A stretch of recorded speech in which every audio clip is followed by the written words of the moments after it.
ឃើញ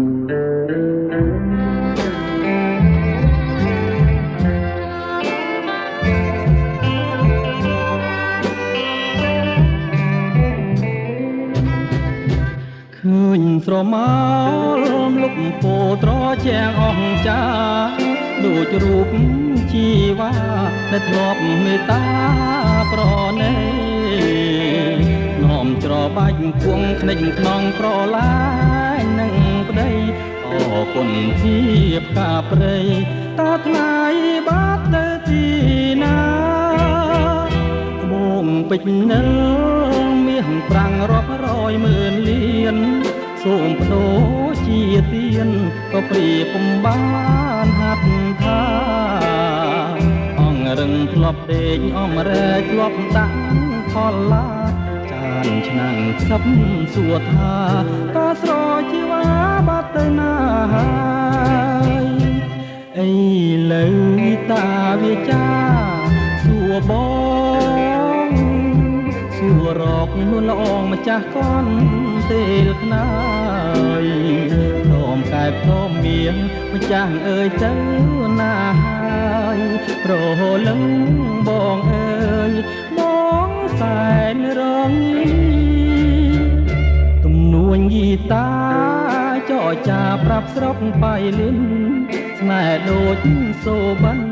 មានឆ្អិនគ្មានក្តីមេត្តាបងយំរាប់ព្រៃស្រីសាជាមួយសង្សារដៃបងអមយីតាជីវ៉ាប្រកស្នេហ៍ថ្មី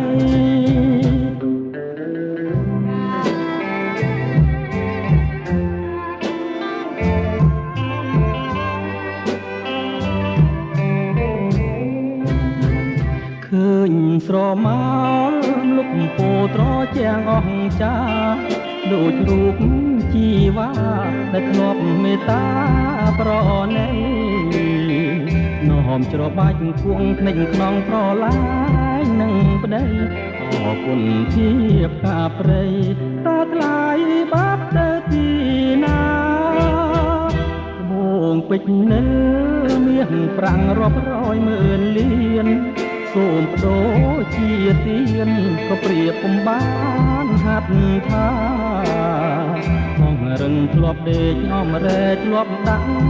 ផលឡាចាំឆ្នាំងសឹបសួរថាតើស្រជីវ៉ាបាត់ទៅណាហើយអីលើតាវាចាសួរបងសួររកនួនល្អម្ចាស់កនពេលណារងកែព្រមមៀងម្ចាស់អើយទៅណាហើយរលឹងបងអើយបងសែនរង